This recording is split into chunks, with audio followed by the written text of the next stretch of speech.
సిమ్‌లోనూ పెట్టి stove off చేసి 20 minutes వదిలేయండి. అప్పుడు పొడి పొడిగా కరెక్ట్‌గా వస్తుంది మీకు బిర్యానీ.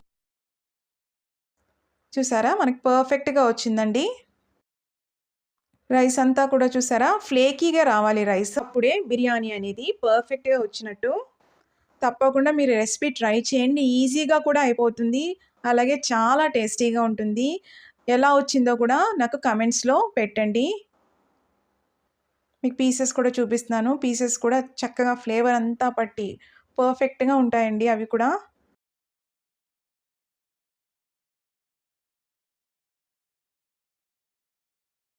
ఇప్పుడు నేను డిష్ ఔట్ చేసి చూపిస్తున్నాను.